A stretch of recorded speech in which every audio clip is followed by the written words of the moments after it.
হাসবুনাল্লাহু ওয়া নি'মাল ওয়াকিল, এই আয়াতটি 11 বার পাঠ করলে কি হয়, কি লাভ হয়, সাথে সাথে ফলাফল দেখুন।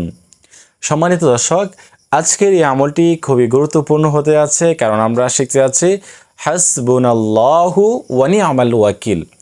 এই আয়াতটি শুধুমাত্র আপনি 11 বার পাঠ করবেন।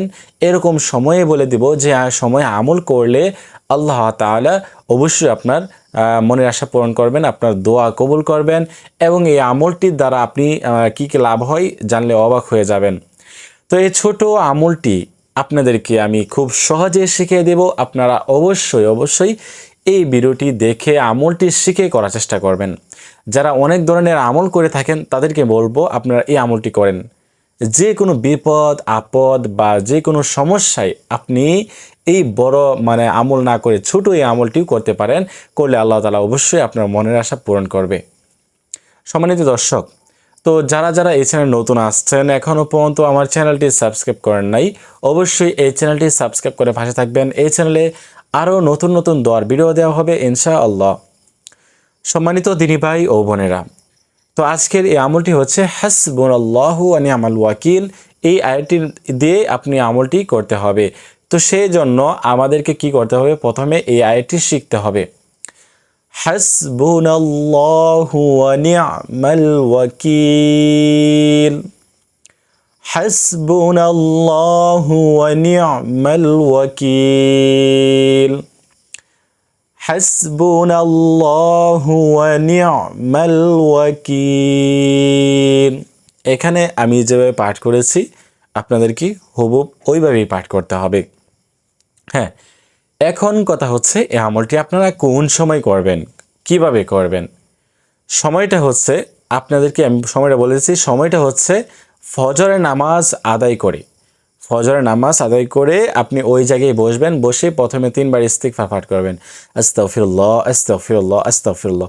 তারপর 3 বার দুরূদ শরীফ পাঠ করবেন, আল্লাহুম্মা সাল্লি আলা মুহাম্মাদি ওয়া আলা আলি মুহাম্মাদ কামা সাল্লাইতা আলা ইব্রাহিম ওয়া আলা আলি ইব্রাহিম ইন্নাকা হামিদুম মাজিদ।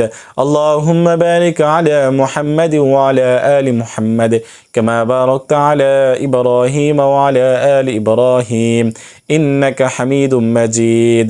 দুরূদ শরীফ পাঠ করবেন। পাঠ করে আপনারা যারা এই দুরূদ শরীফ পারেন না তারা শুধুমাত্র সাল্লাল্লাহু আলাইহি ওয়াসাল্লাম পাঠ করে নেবেন। তারপরে আপনাদেরকে হাসবুনাল্লাহু ওয়া নি'মাল ওয়াকিল কতবার, 11 বার পাঠ করতে হবে। পাঠ করে আপনি শেষে 3 বার দুরূদ শরীফ পাঠ করবেন। এই হচ্ছে আমল। এই আমলটি করে আপনি চাইলে 2 হাত তুলে আল্লাহ তাআলার কাছে দোয়া করতে পারেন। আল্লাহ তাআলা আপনার দোয়া কবুল করে নেবেন। সুবহানাল্লাহ। আপনি দোয়ার মাধ্যমে যা চাইবেন আল্লাহ তাআলার কাছে, আল্লাহ তাআলা তাই দান করবেন। তো শর্ত হচ্ছে আপনাকে অবশ্যই আমলটি সহিষ্ণুতা করতে হবে এবং আল্লাহ তাআলার উপর বিশ্বাস রেখে আমলটি করতে হবে।